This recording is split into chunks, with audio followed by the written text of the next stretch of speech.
আমি জ্যোতিষী পিন্টু ভট্টাচার্য বলছি। আজ আমি যজ্ঞের আয়োজন করেছি একজন ভক্তের মঙ্গল কামনার্থে। তার বাড়িতে যথার্থ পরিমাণ জায়গা না থাকার জন্য আমার বাড়ির ছাদে উপরে যজ্ঞ হচ্ছে। যজ্ঞর কুণ্ডল দর্শন করো। এই যজ্ঞের কুণ্ডল দর্শন করানোর পরে পুরোহিতদের পরিচয় দেওয়ার পরে আমি একটা বিশেষ টোটকা আপনাদের নিবেদন করব। টোটকাটা শুনবেন। ব্রাহ্মণ প্রসেনজিৎ চক্রবর্তী মহাশয়। নমস্কার, আমি প্রসেনজিৎ চক্রবর্তী। জয় শম্ভু, জয় তারামা। ব্রাহ্মণ চন্দন চক্রবর্তী মহাশয়। নমস্কার, আমি চন্দন চক্রবর্তী বলছি। জয় শম্ভু, জয় তারামা। ব্রাহ্মণ দুর্গাবসায় চক্রবর্তী মহাশয়। নমস্কার, দুর্গাবসায় চক্রবর্তী। জয় শম্ভু, জয় তারামা। ব্রাহ্মণ সঞ্জয় চক্রবর্তী মহাশয়। নমস্কার, আমি সঞ্জয় চক্রবর্তী। জয় শম্ভু, জয় তারামা। আমার প্রিয় ম্যানেজার, প্রিয় অ্যাসিস্ট্যান্ট জয় শম্ভু, রবি জোয়ারদার মহাশয়। আজকে টোটকা শুনুন।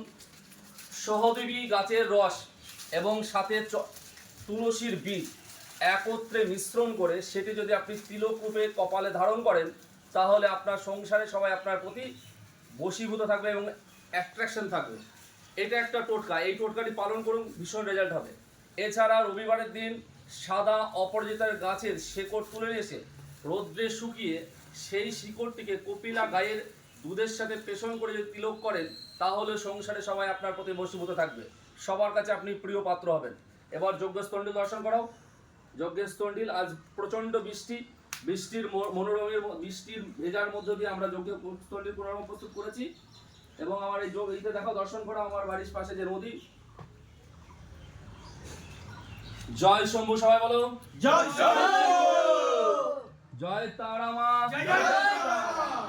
জয় তারামা।